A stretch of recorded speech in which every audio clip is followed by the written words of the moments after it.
so then. When I try to explain my year with true accuracy, it sounds kind of miserable. And for a large part of my time here, that's exactly what it was. For the last 10 months, I have been gross and dirty and exhausted. And it's been really, really, really hard in ways I couldn't have ever predicted. But there's so much more to it than that. Things one must experience to understand. When I boarded the ship, I took my first breath. It didn't go down smooth. I choked and I coughed and it stung my throat. But when it reached my lungs, I felt as it turned into something beautiful. And suddenly I realized that for the first time in my life, I was truly living. And suddenly I realized that my whole life I'd been underwater, and it wasn't until I took that first breath that I was truly living. It took me some time to fully comprehend that that's okay. There was a large part of me that has spent this year feeling undeserving of that breath. The same part of me that stayed up late and roaming the bannier, trying to figure out what I was even doing, and stopped me from talking to people, because why would they care what I have to think? The part of me that felt alone, and the part of me that nearly gave up. But I pushed. And I can now proudly say that this year has been the best of my life. Yes.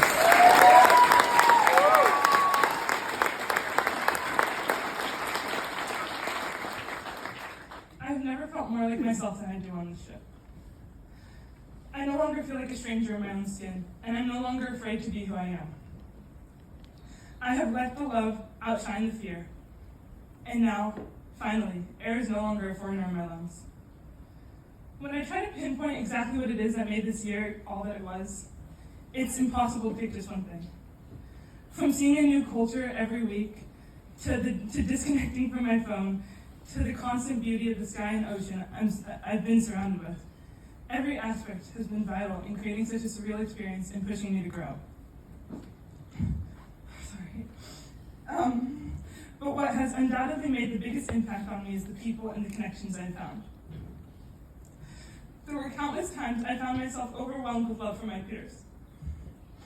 I will never again find myself in a situation where I'm this close to this many people. For the first time in my life, I don't remember the last time I was stressed about what I was going to say next in a conversation.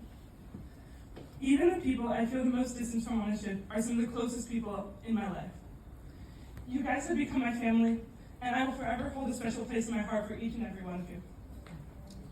I will forever miss Miguel's unmatched airballs and Estill Anderson's crazy hot takes. I will miss breaking out into song with Tia and trying to convince Agnes to go back to bed when she woke up for the wrong night watch. I will miss trying to figure out what in the world Elliot is talking about and getting hated on by Sede.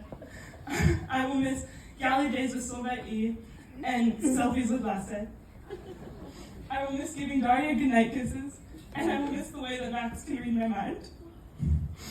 I will miss rap battling Beto and making whipped coffee with Paulina, and I will miss Dr. Danny's crash outs because it's in fact not medic hours. I will miss my watch, who at times have been the most frustrating group of people you can possibly imagine, but who have consistently loved each other with complete and genuine passion. And most of all, I will miss the feeling of family that never falters, no matter how angry or tired or confused I am. I don't know what my life is going to look like when I go back to California.